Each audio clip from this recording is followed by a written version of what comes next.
This is Twit. John in Worcester, Mass. How are things in Worcester? Hey, Leo. Things are great, and good show as always. Thank you, John. The local station here does you on tape delay, which actually works out so you don't get preempted so much by sports. Yeah, no, for me. Hey, any station takes this show. I don't care where they run it. But the fact that they're taking it makes me happy. We have 200 stations now, so Providence, Rhode Island carries you live, so that's where I listen now. That's good because that's where I grew up. So we should be really? on. Oh yeah. And when I lived in Providence, there was a very famous radio personality named Leo Laporte, and people still to this day think I'm his son. I hate to disabuse all of you guys in Providence. I'm not related even. It was a very common name. If you looked in the Providence phone book when I was growing up there were 21 Leo Laportes. Okay. Including my dad and me. I did not know. Yeah. Oh, so you are a Leo Laporte II. Oh, no, I'm like the 5th. Okay. Yeah, we go way back. The grand old name goes way back. Wow. So anyway, I know Worcester. I know it well. I love the area. And in fact, mom and my sister still live in Cranston. So I'm going to get out there soon, I think. Oh, good. Yeah. Good. So what can I do for you today? Well, I'm a bit of a Luddite. I'm actually talking to you on a corded landline phone. Well, if you heard me last hour, that's a thing. In fact, I tell my mom, you guys have hurricanes, you have severe winter storms. Having a corded landline phone is a very good thing. With underground utilities, it's very good. Like we've had Hurricane Sandy and so forth. And that's right. My part of town, we weathered the storm much better. But I know I've heard you for a number of years tell people, well, if you move over to cell phone, you might want to keep the landline just so you can call 911. But during the great migration away from landline over to cell phone, Verizon would say, "Hey, don't dismantle your landline. Don't throw away your corded phone because you can drop your landline service. But if you leave the phone plugged in, we'll still let you call 911, and you can still call our customer service office only for the purpose of reestablishing service." That's a good reason to do that, actually. I think good on Verizon. Do they still do that?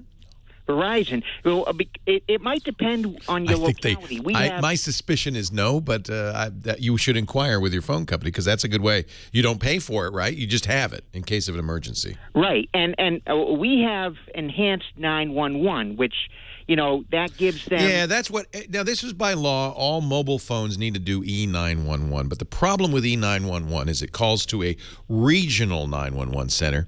Which they do it here, and it's no good. Well, I'm not saying your life won't be saved, but there will be a little more of a delay, and finding out where you are is a little more complicated, as you might imagine. That's right. That's right. If you can't speak.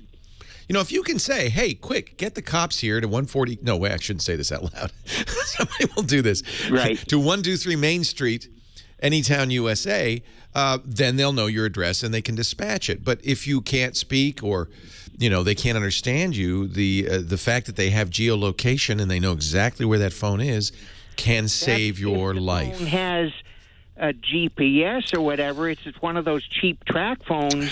Even if your phone has GPS, not all E911 centers have the capability of reading it. Right, which is good. Why it's good to know your local non-emergency. I agree. Put that in your memory. I agree. And hope you can talk. Right. I have and have had for some time cars that dial 911 if you have an accident automatically. My Ford Mustang does that. My new Audi does that. Cool. And I presume that they send GPS information when they call because the theory is if you get knocked out in a crash, the phone, what they do, I believe, is they say, "I'm dialing 911.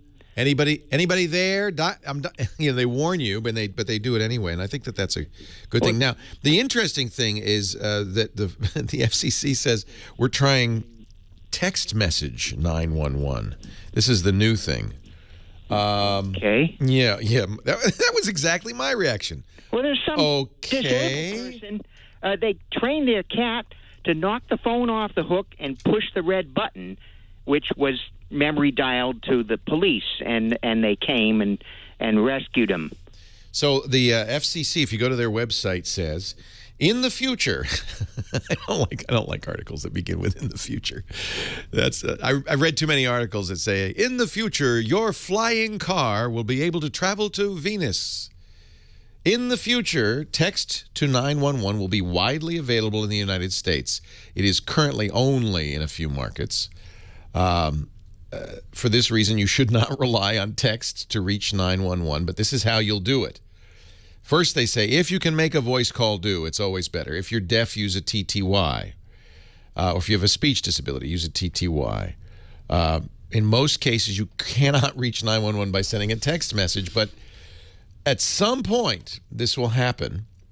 The FCC says that beginning last September, all wireless phone companies and other text messaging providers have been required by the FCC to send an automatic bounce-back message if you do try to text 911. So you probably won't accidentally, you won't mistakenly text 911. You'll get a bounce-back message on the big carriers. What I'm looking for is what you will be texting. Here it is. What am I going to help?